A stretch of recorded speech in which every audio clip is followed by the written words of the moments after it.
It was past 2 in the morning when the front door creaked open. I sat silently on the living room couch, the dim lamp casting shadows across the room. My wife stumbled in, her hair messy, her perfume replaced by a strange mix of alcohol and smoke. She looked at me with a smirk that cut deeper than any blade. Without hesitation, she said, "I got the attention I wanted." Those words echoed in my head, burning with betrayal. I stared at her for a moment, not shouting, not questioning, just letting the silence weigh heavier than her excuses. On the floor beside me, 2 suitcases were neatly packed. I had spent the last few hours folding her clothes, sealing away the memories we once shared, and preparing for the moment I knew would come. When she noticed them, her smirk disappeared. "Your bags are ready," I said calmly, my voice low but firm. For a second, she laughed nervously, thinking I was bluffing. But when she saw my expression, her laughter died in her throat. She took a step back, her confidence fading into panic. She tried to speak, muttering something about needing space, about not being appreciated at home, but her words only revealed the truth. She had gone out looking for what she claimed I didn't give her. The betrayal wasn't just in the act, it was in the way she justified it, as if it was my fault she chose to destroy our trust. I told her that love isn't about chasing attention.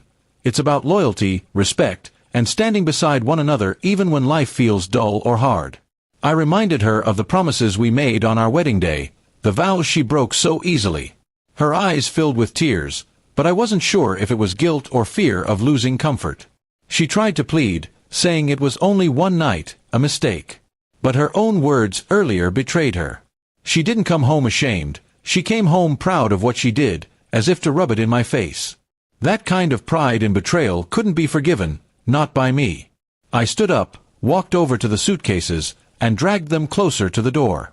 She watched in silence, realizing there was no negotiation left. My decision was final. She had chosen where she wanted to be, and it wasn't with me. In that moment, I thought about the years I invested, the trust, the sacrifices, the dreams we built together. All of it crumbled in one night, with one careless confession. And yet, I felt strangely calm. Maybe it was because deep down, I had seen the signs coming for months. She begged me not to ruin everything over what she called a lapse in judgment. But I told her it wasn't me who ruined it, it was her choice, her actions, and her words.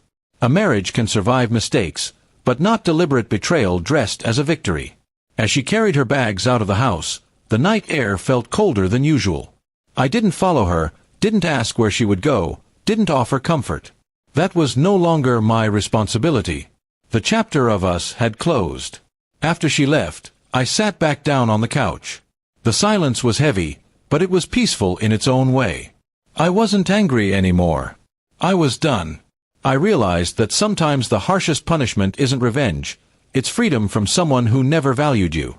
Over the next few days, friends and family asked questions. Some even suggested forgiveness. But forgiveness without change is just permission to be hurt again. I wasn't willing to live like that. My heart ached, but my dignity remained intact. And with every sunrise, I felt lighter, stronger, more certain that letting her go was the best decision I could have made. She had chosen attention over love, and I had chosen self-respect over pain. That night at 2 a.m. ended our story, but it also began a new one for me. A story of rebuilding, of healing, and of never settling for someone who sees loyalty as optional.